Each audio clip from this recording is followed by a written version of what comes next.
आज हम लोग धातु और अधातु लेसन 3 में धातु और अधातु में अंतर को पढ़ेंगे। पहले हम लोग पढ़ लेते हैं भौतिक गुण के आधार पर क्या क्या अंतर है, उसके बाद पढ़ेंगे रासायनिक गुण के आधार पर क्या क्या अंतर है। तो भौतिक गुण पर क्या क्या अंतर हो देखिए ध्यान से आप लोग। तो इसमें देखते हैं अंतर क्या क्या है धातु और अधातु में। इसमें आप दोनों का गुण पढ़ चुके हैं, दोनों का गुण ही सिर्फ लिख देना यहाँ पे।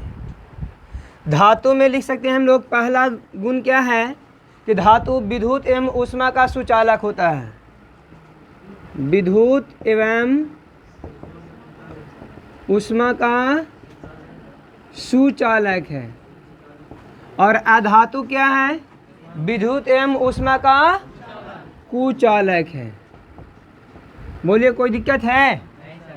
नेक्स्ट, धातु जो होता है इलेक्ट्रॉन त्यागने की प्रवृत्ति रखता है ना। इलेक्ट्रॉन त्याग कर घनायन बनाता है, या हम बोल सकते हैं धातु आघात वर्धनीय होता है। धातु आघात वर्धनीय होता है। लेकिन ये क्या होते हैं? भंगुर होते हैं। क्या होते हैं? इनको हथौड़ा से मारने पर ये चूर चूर हो जाते हैं। तीसरा, धातुओं में विशेष प्रकार की चमक होती है। धातुओं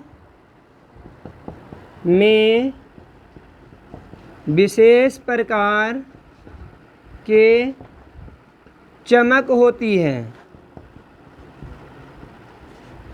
इसमें विशेष प्रकार की चमक नहीं होती है। कोई दिक्कत है? चौथा पॉइंट लिख सकते हैं, इसका घनत्व उच्च होता है। इसका घनत्व क्या होता है? घनत्व उच्च होता है, होती है। और इसका घनत्व धातु के अपेक्षा घनत्व निम्न होता है। कोई दिक्कत है? पांचवा लिख सकते हैं, धातुओं को पीटने पर विशेष प्रकार की ध्वनि उत्पन्न होती है। नहीं, धातुओं को पीटने पर विशेष प्रकार की ध्वनि उत्पन्न होती है। लेकिन अधातु में विशेष प्रकार की ध्वनि उत्पन्न नहीं होती है ना। छठा है, धातु कठोर होते हैं। धातु क्या होते हैं? अच्छा, विशेष प्रकार नहीं लिखे ना, ठीक है। धातु कठोर होते हैं या कठोर होती हैं। यहाँ लिखेंगे अधातु मुलायम होती है, या इससे अपेक्षा कम कठोर होती है लिख देंगे। धातु के अपेक्षा कम कठोर होती है। यहाँ पद में लिखा दिए थे हीरा ना, जो अत्यंत कठोर होता है।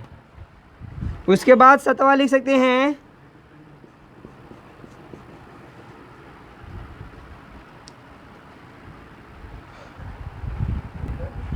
धातु तन्य होती है। धातु तन्य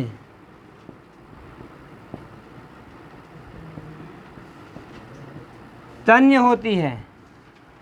लेकिन अधातु तन्य नहीं होती है। उसके बाद लिख सकते हैं 8वां में हम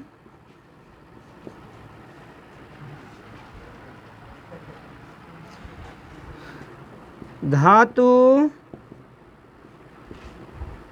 विद्युत घनात्मक होती है।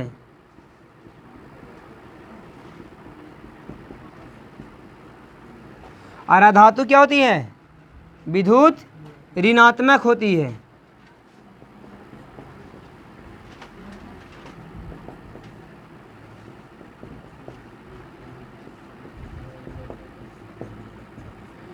तो इस तरह से आप और भी दिखा सकते हैं जो जो इसका गुण है। तो यहाँ देख रहे हैं हम लोग गुण के आधार पर धातु और अधातु में अंतर हो गया। पहला क्या है? धातु विद्युत एवं ऊष्मा का सुचालक होता है, ये कुचालक होता है।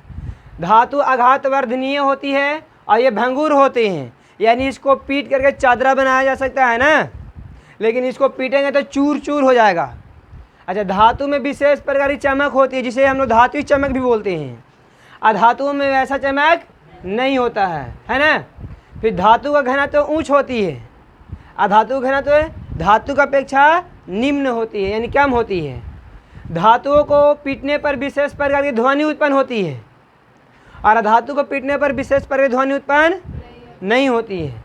और इसी गुण के कारण घंटी धातु का बनाया जाता है। उसके बाद है धातु कठोर होती है। धातु जो होती है क्या होती है? और ये जो होती है धातुओं की अपेक्षा कम कठोर होती है। धातु तन्य होती है। धातु क्या होती है? अब अधातु तन्य नहीं होती है। धातु विद्युत घनात्मक होती है और धातु विद्युत ऋणात्मक होती है ना। और भी कुछ लिख सकते हैं हम, है कि नहीं?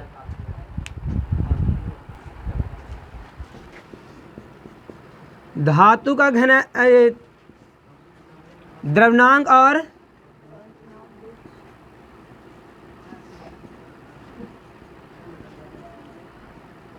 एवं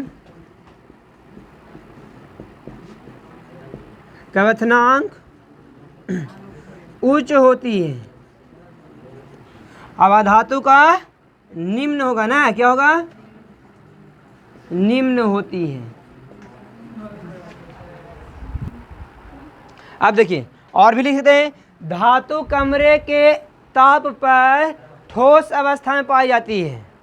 अधातु जो होता है ठोस और गैस दोनों अवस्था में पाई जाती है। ठीक है, तो ये आप लिख सकते हैं, जोड़ सकते हैं इसमें। तो अब आगे हम देखेंगे रासायनिक गुण के आधार पर। किस गुण के आधार पर? रासायनिक गुण के आधार पर कि धातु और अधातु में क्या अंतर है।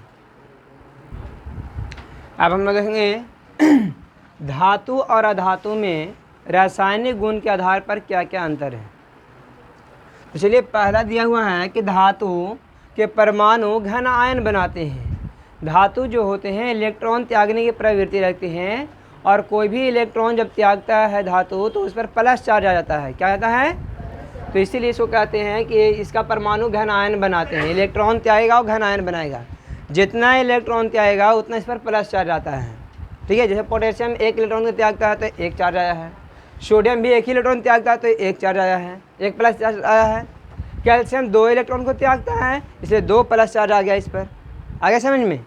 लेकिन अगर अधातु की बात करें तो अधातु में इलेक्ट्रॉन ग्रहण करने की प्रवृत्ति होती है। इलेक्ट्रॉन को ग्रहण करता है ना। और जब ग्रहण करेगी तो इसमें माइनस चार्ज आ जाएगा। क्या आ जाएगा? यहाँ पर क्या है? माइनस चार्ज है ना सब पर। दूसरा देखेंगे अब हम लोग, धातु का ऑक्साइड भौष्मिक होते हैं। धातु ऑक्सीजन से अभिक्रिया करके ऑक्साइड बनाती है। तो वो जो ऑक्साइड होती है उसका प्रवृत्ति भौष्मिक होता है। क्या होता है? प्रकृति क्या होता है उसका? भौष्मिक होता है। लेकिन अगर यहाँ पर हम लोग अधातु की बात करें तो अधातु जब ऑक्सीजन से अभिक्रिया करता है तो वो भी ऑक्साइड ही बनाता है, लेकिन इसका ऑक्साइड जो होता है वो अम्लीय होता है। इसकी प्रकृति क्या होता है? अम्लीय, अम्ल होता है ये।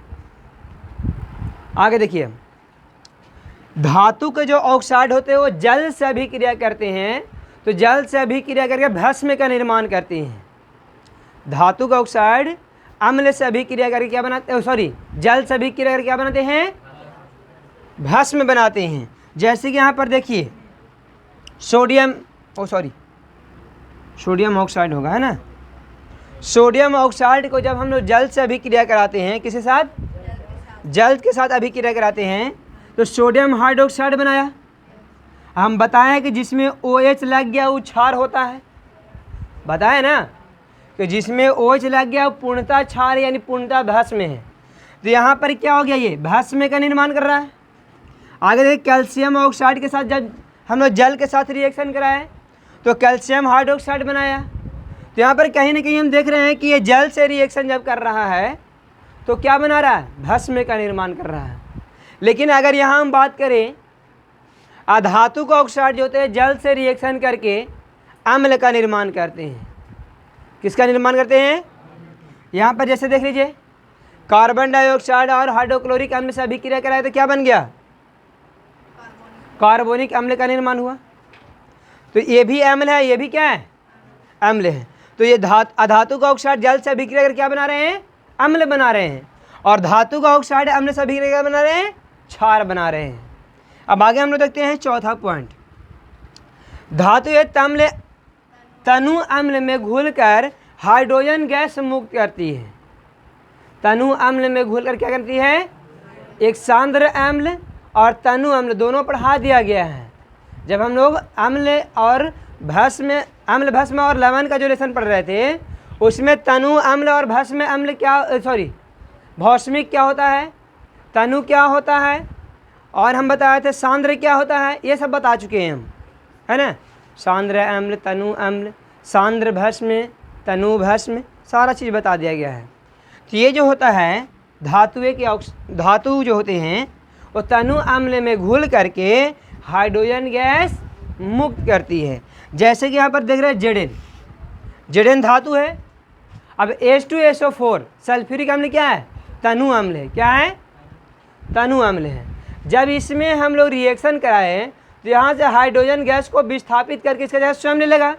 चूँकि इसके साथ हाइड्रोजन की अपेक्षा ज़्यादा क्रियाशीली है, और धातु में तो ये गुण होता है कि अपने से कम क्रियाशील वाले को विस्थापित कर देता है। तो यहाँ से इसको विस्थापित करके इसका जगह स्वयं ले लिया, तो ZnSO4 बन गया, और उसके बाद क्या बना, हाइड्रोजन गैस मुक्त कर रहा है। लेकिन यहाँ क्या कर रहा है, ये अम्ल से अभिक्रिया करता ही नहीं है। अधातुएं अम्ल से अभिक्रिया नहीं करती हैं। आगे देखते हैं हम लोग, धातुएं समानतः हाइड्रोजन के साथ संयोग नहीं करती है।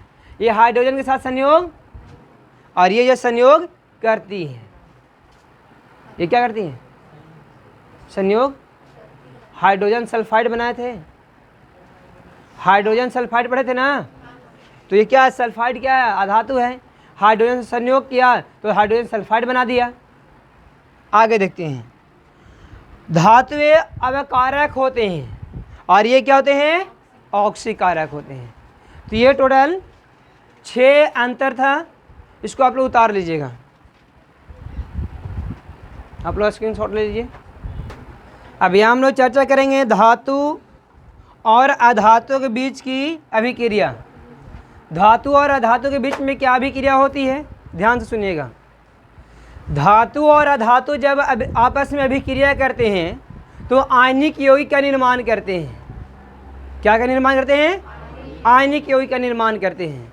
जैसे कि यहाँ पर अगर सोडियम और क्लोरीन की बात कही जाए तो सोडियम में 1 इलेक्ट्रॉन त्यागता है और इसको देता है, तो 1 प्लस चार्ज आ गया इस पर और 1 माइनस चार्ज आ गया। तो यहाँ जो बन रहा है NaCl, ये आयनिक यौगिक है। क्या है, आयनिक यौगिक है। तो वही बोला जा रहा है कि धातु और अधातु जब आपस में अभिक्रिया करते हैं तो आयनिक यौगिक का निर्माण करते हैं। अब हम बताएंगे आगे कि आयनिक यौगिक क्या होता है। आयनिक डेट मीन्स आवेशित कणों से मिलकर बना होता है। यहाँ देखिए सोडियम धन आयन है, धनावेशित है, और क्लोरीन ऋण आवेशित है, और ये दोनों जब आपस में मिलते हैं तब क्या बन जाता है, सोडियम क्लोराइड। तो कहीं ना कहीं ये क्या है, आवेशित कणों से मिलकर बना हुआ है ना, आवेशित कणों से मिलकर बना हुआ है, इसलिए इसको आयनिक यौगिक बोलते हैं। क्या बोलते हैं, क्लियर है। दूसरा, अधातु और अधातु जब आपस में रिएक्शन करते हैं तो सह संयोजक यौगिक बनाते हैं। सहसंयोजक यौगिक।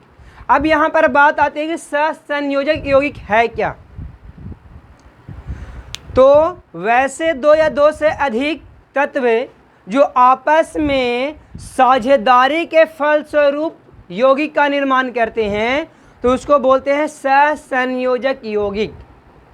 आप लोग सुने होंगे पार्टनरशिप पर काम करना, पार्टनरशिप पर काम करना कि आधा पैसा हम लगाएंगे, आधा पैसा तुम लगाओ और हम लोग चलते हैं किसी काम को करते हैं। तो वही है सहसंयोजक, माने बराबर बराबर का हिस्सेदार होना, बराबर बराबर पैसा लगाना। तो वहाँ पर आप पैसा लगा रहे हैं, यहाँ पर आपका इलेक्ट्रॉन लगाना होगा। क्या लगाना होगा? बराबर बराबर इलेक्ट्रॉन लगाने होंगे। तो इस प्रकार के बने यौगिक को सहसंयोजक यौगिक बोलते हैं। जैसे कि आगे हम लोग पढ़ेंगे अगला लेसन में कि सहसंयोजक इसी में है कि कहा,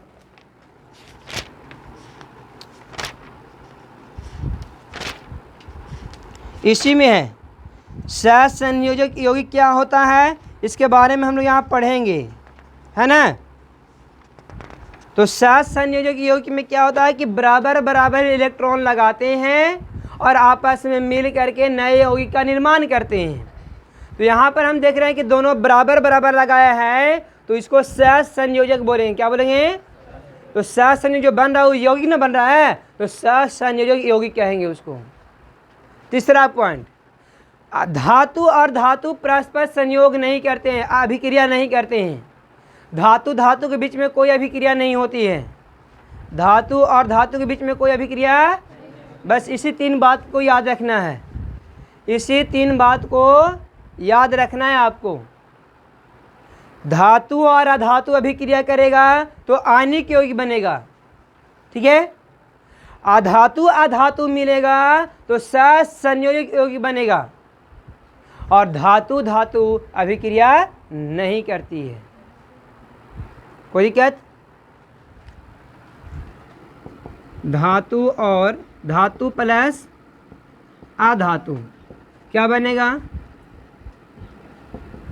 आयनिक यौगिक बनाएगा। देख लीजिए आयनिक यौगिक। धातु अधातु अभिक्रिया करते क्या बनाते हैं? दूसरा अधातु प्लस अधातु, यानी अधातु अधातु आपस में रिएक्शन करते हैं तो क्या बनाते हैं? क्या बनाते हैं? सहसंयोजक यौगिक बनाते हैं।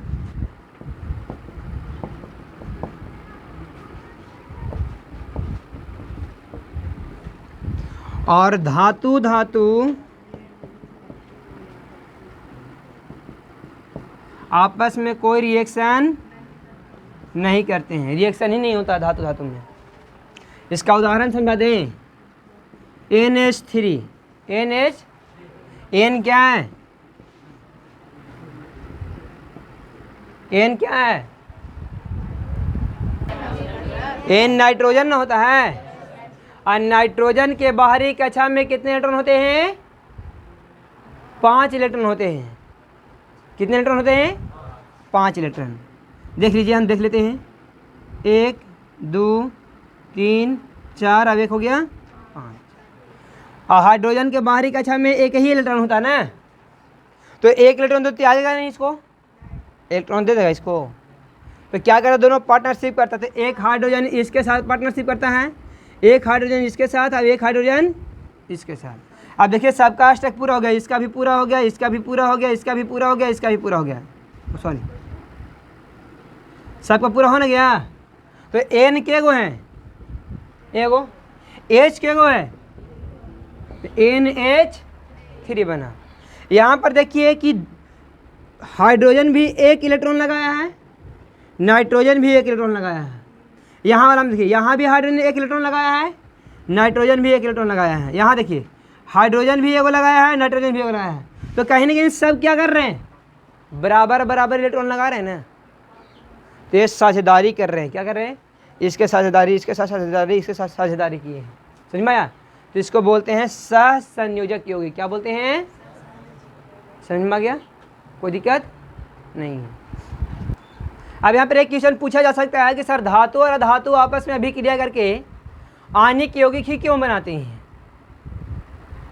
एक क्वेश्चन हो सकता है। तो देखिए हम बोलेंगे किसी भी यौगिक बनाने के लिए दो या दो से अधिक अगर तत्व भाग ले रहे हों तो सभी तत्वों को परमाणु संख्या बहामतम कक्षा में 8 होना चाहिए। इलेक्ट्रॉन संख्या कितना होना चाहिए? मतलब दोनों तत्वों को अष्टक पूरा होना चाहिए, दोनों तत्वों का अष्टक पूरा होना चाहिए, तब जाके यौगिक बनाते हैं। जैसे कि हम बात करते हैं सोडियम का और बात करते हैं क्लोरीन का, तो यहाँ पर ध्यान दीजिएगा आप, सोडियम का परमाणु संख्या 11 होता है और क्लोरीन का परमाणु संख्या 17 होता है। अगर इसका इलेक्ट्रॉनिक विन्यास करके देखा जाए तो 2 8 अवेक, पहला कक्षा में 2 इलेक्ट्रॉन, दूसरा कक्षा में 8 इलेक्ट्रॉन और तीसरा कक्षा में भी 8 इलेक्ट्रॉन रहना चाहिए कम से कम, लेकिन इसके पास 8 है नहीं तो रहेगा कहाँ से? ऐसे होना चाहिए 18, बताए हैं 2n²। कक्षाओं में इलेक्ट्रॉनों की संख्या पता करना है तो ये सूत्र है इसका, है ना, जहाँ n क्या है? n है इलेक्ट्रॉन कक्षाओं की संख्या, कक्षाओं की संख्या। पहला कक्षा है तो 2 × 1² तो 2n होगा, दूसरा कक्षा में 2 × 2² 2 दूनी 4 4 दूनी, तीसरा कक्षा में 3 3 9 दूनी 18। तो आप ये सूत्र से कक्षाओं में इलेक्ट्रॉनों की संख्या पता कर सकते हैं कि पूर्णतः कितने इलेक्ट्रॉन रखे जा सकते हैं। लेकिन यहाँ पर अष्टक के नियम से किसी भी तत्व के बहामतम कक्षा में अधिकतम 8 इलेक्ट्रॉन रहते हैं। अधिकतम कितने? 8 इलेक्ट्रॉन रहते हैं। अब अगर अब यहाँ देखते हैं तो ये 2 8 अब 1 हुआ। अब इसका इलेक्ट्रॉन विन्यास करते हैं तो 2 8 हो कितना हो गया? 7 हो गया। यहाँ पर हम देख रहे हैं कि 1 इलेक्ट्रॉन बाहरी कक्षा में इसका है, 7 इलेक्ट्रॉन बाहरी कक्षा में इसका है ना। तो सोडियम को भी अष्टक पूरा करना है और क्लोरीन को भी अष्टक पूरा करना है। अब यहाँ पर बात होती है कि अष्टक पूरा करने का मतलब क्या होता है। तो तत्व के बहामतम कक्षा में 8 इलेक्ट्रॉन को पूरा करना ही अष्टक पूरा करना कहलाता है। किसी भी तत्व के बहामतम कक्षा में अगर 8 इलेक्ट्रॉन पूरा हो जाता है तो बोलते हैं कि इसका अष्टक पूरा हो गया। तो देखिए यहाँ पर इसको 8 को पुराने के लिए 7 इलेक्ट्रॉन चाहिए और इसके पास 1 इलेक्ट्रॉन चाहिए, है कि नहीं। अगर इसको 7 को कोई दे देता है तो 8 को पूरा हो जाएगा और इसका कोई 1 को दे देता है तो 8 को पूरा हो जाएगा। और देने लेने वाला यही दोनों तत्व हैं और कोई बाहर से कोई तत्व नहीं आएगा। बाबू यहाँ देखो, अगर सोडियम कहता है क्लोरीन को कि भैया तुम हमको 7 इलेक्ट्रॉन दे दो तो मेरा 8 इलेक्ट्रॉन पूरा हो जाएगा, है ना। अगर तुम हमको 7 इलेक्ट्रॉन दे देते हो तो मेरा 8 इलेक्ट्रॉन क्या होगा? पूरा होगा। तो क्लोरीन बोलता है कि बाबू थोड़ा ध्यान से तुम सोचो कि तुमको हम 7 को देंगे तब तुमको 8 को पूरा होगा, लेकिन तुम हमको 1 ही इलेक्ट्रॉन दे देते हो तो मेरा 8 को पूरा हो जाएगा और तुम्हारा भी 8 को पूरा हो जाएगा। जैसे ही कोई भी इलेक्ट्रॉन त्यागता है तो उसका बहामतम सेल जो होता है कक्षा होता है टूट जाता है। क्या होता है? टूट जाता है। तो ध्यान से देखो, अब बताओ तुम लोग बाबू को 7 इलेक्ट्रॉन दिया जाए कि 1 इलेक्ट्रॉन दिया जाएगा? 1 इलेक्ट्रॉन दिया जाएगा ना। अगर हम मार्केट गए हैं, हमको 7 रुपये घट रहा है, किसी को 1 रुपये घट रहा है, तो अगर हम उससे 7 रुपये मांगते हैं और वो हमसे 1 रुपया मांगता है तो कहे तू हमरा 1 रुपया नहीं दे सकता है तो तुमको हम 7 रुपये कैसे देंगे? नहीं देंगे। तो मजबूरन यहाँ क्या करना पड़ता है कि 1 इलेक्ट्रॉन सोडियम को छोड़ना पड़ता है और जैसे ही 1 इलेक्ट्रॉन यहाँ से लूज करता है, ये क्लोरीन जो उसको फटाक से पकड़ लेता है और बाहरी कक्षा में कितने इलेक्ट्रॉन पूरा किया और यहाँ से जैसे ही 1 इलेक्ट्रॉन त्याग हुआ, ये कक्षा क्या हुआ? टूट गया। ये कक्षा क्या हुआ? टूट गया और बाहरी कक्षा में अब कितना? लेकिन जैसे ही इलेक्ट्रॉन त्यागा, इस पर एक प्लस चार्ज आ गया। ये क्या आ गया? और एक इलेक्ट्रॉन ग्रहण किया, वैसे ही एक माइनस चार्ज आ गया।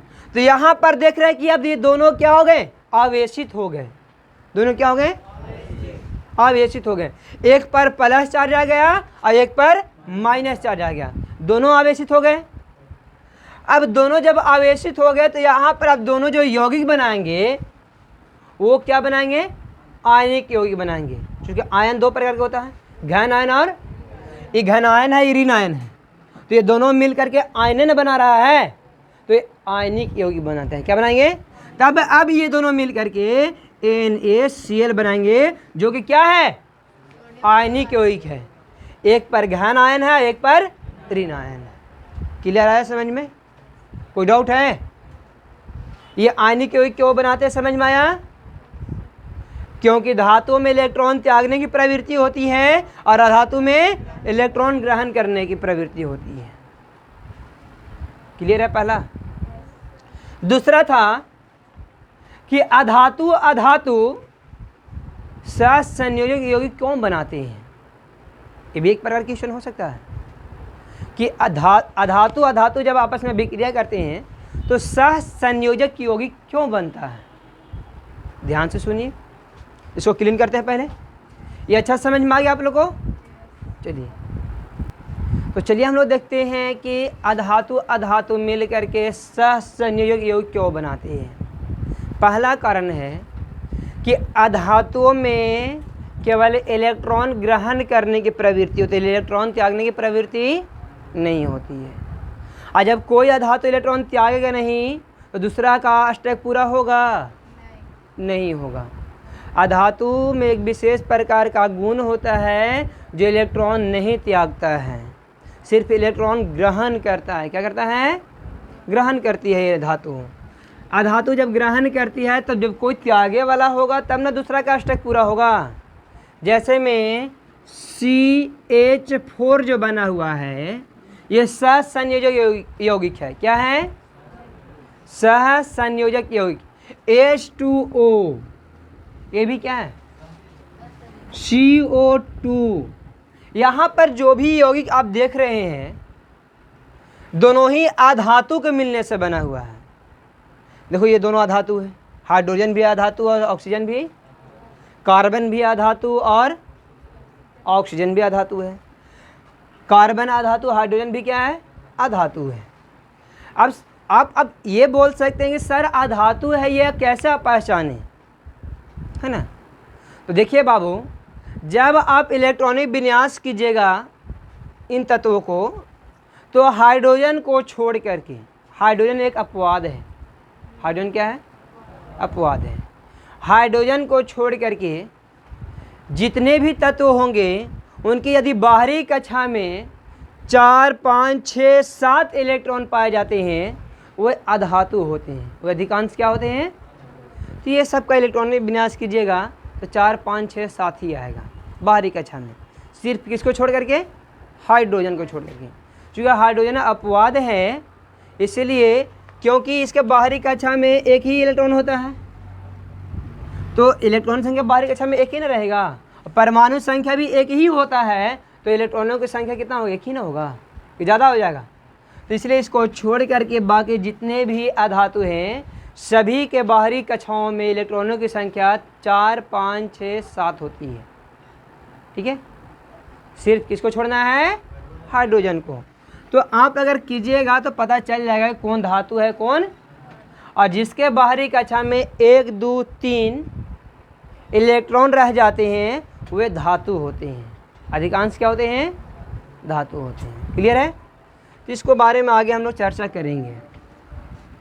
तो यहाँ पर जो यौगिक हम देख रहे हैं ये मीथेन है, ये जल है और ये कार्बन डाइऑक्साइड है।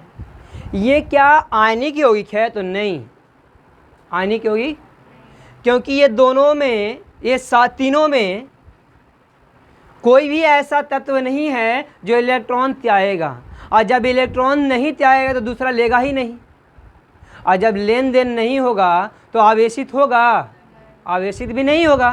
तो जब आवेशित नहीं होगा तो हम बोल सकते हैं कि ये आयनिक यौगिक नहीं है। अब बात करते हैं सहसंयोजक यौगिक कैसे बना।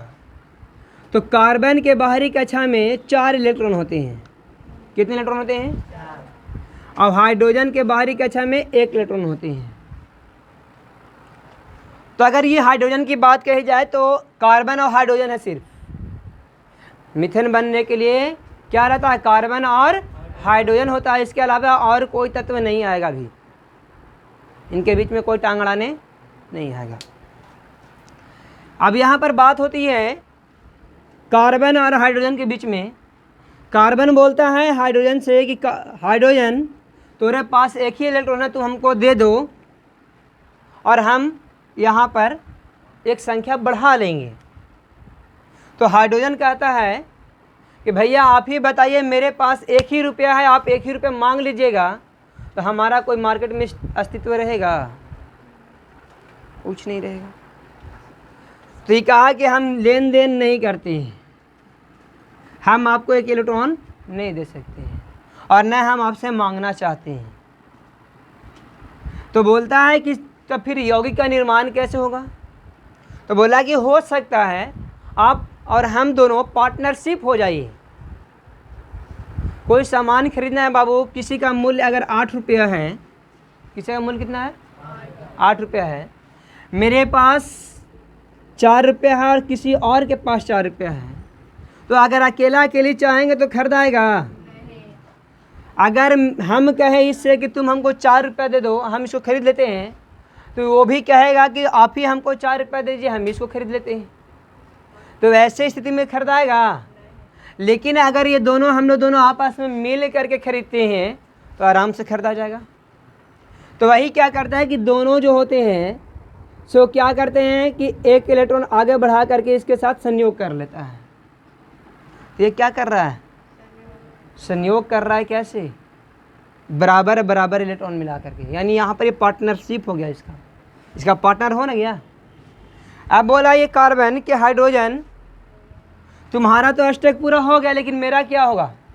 तो ये बोलता है कि ठीक है, जिस तरह से आप मेरे पास गए थे उसे दूसरा हाइड्रोजन के पास चले जाइए, फिर तीसरा हाइड्रोजन के पास चले जाइए और चौथा हाइड्रोजन के पास चले जाइए।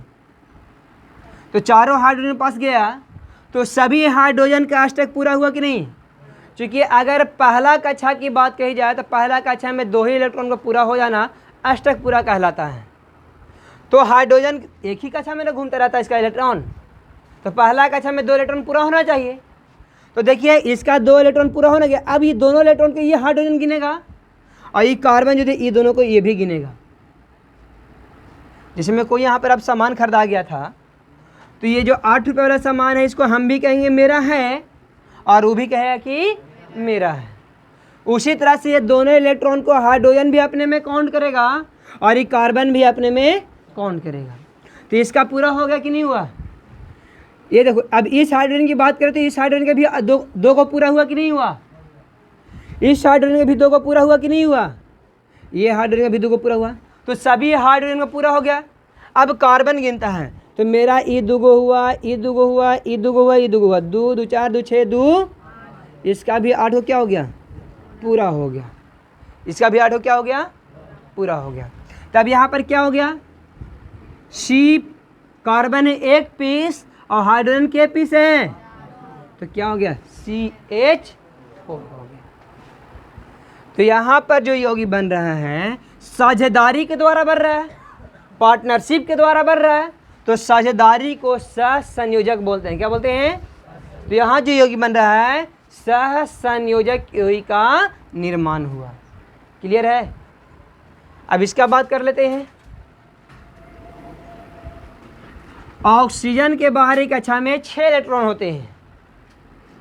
2 2 4 1 5 अब 1 6। तो हाइड्रोजन के बाहरी कक्षा में 1 इलेक्ट्रॉन। तो ऑक्सीजन हाइड्रोजन के साथ क्या करेगा? 1 इलेक्ट्रॉन मांग लेगा, तो हाइड्रोजन देगा क्या? नहीं देगा। तो ये दोनों क्या करेंगे फिर? जिस तरह से ये साझेदारी किया उसी तरह से हाइड्रोजन आगे बढ़ा, 1 इलेक्ट्रॉन लेके और यहाँ आ गया। अब बोला कि मेरा तो साथी को हो रहा है। ऑक्सीजन क्या बोल रहा है? 2 2 4 2 6 1। बोला कि 1 इलेक्ट्रॉन और हमको चाहिए। तो बोलता है कि आप दूसरा हाइड्रोजन के पास भी चले जाइए, वो भी इलेक्ट्रॉन आपको पार्टनरशिप कर लेगा आपसे। तो जैसे ही एक हाइड्रोजन के पास और आता है तो इन दोनों का पूरा हो गया, ये दोनों का पूरा हो गया, तो इसका भी क्या हो गया, पूरा हो गया ना। तो हाइड्रोजन के पीस और ऑक्सीजन एक पीस। कोई दिक्कत है? हैं? नहीं ना दिक्कत है बाबू। आई होप कि आप लोग को अच्छा से समझ में आ रहा होगा। अब देखिए इसकी बात करते हैं। तो ये दोनों सहसंयोगी यौगिक बन गया, समझ में आ गया। कार्बन, कार्बन के बाहरी कक्षा में कितने इलेक्ट्रॉन, 4 इलेक्ट्रॉन। और ऑक्सीजन के बाहरी कक्षा में कितने इलेक्ट्रॉन, 6 इलेक्ट्रॉन। ठीक है ना। अभी दोनों क्या करेगा, अब कह रहा है कि देखिए मेरे पास 2 इलेक्ट्रॉन घट रहा है, तो ये बोला है चलो 2-2 इलेक्ट्रॉन का हम लोग क्या कर लेते हैं, साझेदारी कर लेते हैं। हो गया ना, हो गया ना। इसको हम ऐसे दिखा देते हैं तब ज़्यादा समझ में आएगा। अब यहाँ पर देखिए ये ऑक्सीजन का पूरा हो गया 8 को बाबू, 4 2 6 2। अब बोला कार्बन के हमारा तभी के वो 6 गुना होल है, 4 और 2। बोला कि एक और ऑक्सीजन के पास चले जाइए आप। देख रहे हो तो बाहरी कक्षा में 6 वो पहले से था, 2 पार्टनरशिप कर लेते, इसको भी क्या हो गया 8 को, इसका भी क्या हो गया 8 को हो गया। तो C के पीस और ऑक्सीजन के पीस CO2 बन गया। तो ये भी क्या है, सहसंयोजक यौगिक। अब देखिए ये हुआ क्या, अधातु अधातु के बीच में। अब धातु धातु आपस में रिएक्शन क्यों नहीं करते हैं, तो हम बोलेंगे यहाँ पर दोनों ही देने ही वाला हो गया। धातु धातु अगर कोई भी होगा तो दोनों ही क्या हो जाएंगे, देने वाले हो जाएंगे। और यौगिक जो बनेगा आयनिक होकर अगर बनेगा भी तो लेन देने वाला से बनता है। दोनों त्यागेगा, दोनों पर प्लस चढ़ जाएगा तो यौगिक का निर्माण होगा, नहीं होगा। तो इसलिए बोलते हैं कि धातु धातु आपस में रिएक्शन नहीं करते हैं। क्लियर है। अब यहाँ बात करते हैं अक्रिय गैस की। अक्रिय गैस रिएक्शन क्यों नहीं करता है, तो अच्छा ये सब रिएक्शन क्यों किया, कार्बन ऑक्सीजन के साथ क्यों मिला, है ना। सोडियम क्लोरीन से रिएक्शन क्यों किया, ये कर रहा है क्यों, अष्टक पूरा करने के लिए। क्या पूरा करने के लिए, देखिए ये भी कहीं ना कहीं अपना अष्टक पूरा करने के चक्कर में था, तो ये भी था अपना चक्कर में। यहाँ भी देख रहे हैं कि हाइड्रोजन भी अपन चक्कर में है, कार्बन भी अपन चक्कर में है। तो कहीं ना कहीं देख रहे हैं कि यहाँ पर जितने भी यौगिक हैं वो सारे यौगिक अपना अष्टक पूरा करने के लिए आपस में रिएक्शन करते हैं। लेकिन अगर अक्रिय गैस या उत्कृष्ट गैस की बात करें हम, तो उनके बहान्तन कक्षा में ऑलरेडी पहले से ही अष्टक पूरा किया हुआ रहता है। हीलियम की बात करें हम तो हीलियम के बाहरी कक्षा में 2 इलेक्ट्रॉन पूरा रहता है, इसका तो अष्टक पूरा है, इसका अष्टक क्या है, पूरा है। क्योंकि हीलियम जो होता है पहला कक्षा में घूमता है, तो पहला कक्षा में 2 इलेक्ट्रॉन चाहिए, 2 इलेक्ट्रॉन उसको है ना। तो इसका अष्टक पूरा है कि नहीं है। तो ये रिएक्शन का किस लिए करेगा, जब इसका अष्टक पूरा है तो रिएक्शन करेगा क्या, नहीं करेगा। और भी कोई अक्रिय गैस ले लीजिए, नियोन हो गया, उसके बाहरी कक्षा में 8 इलेक्ट्रॉन पूरा हो रहता है, तो क्या वो रिएक्शन करेगा, नहीं करेगा। तो जितने भी अक्रिय गैस हैं उनके बाहरी कक्षा में 8 इलेक्ट्रॉन पूरा रहता है, इसलिए वो रिएक्शन नहीं करते हैं। अक्रिय गैस रिएक्शन क्यों नहीं करते, समझ में आ गया। क्योंकि उनके बाहरी कक्षा में इलेक्ट्रॉनों की संख्या 8 होती है, यानी अष्टक पूरा रहता है, इसलिए किसी से रिएक्शन नहीं करते, इसलिए इसको अक्रिय गैस कहा जाता है। क्या कहते हैं, अक्रिय गैस। क्लियर है।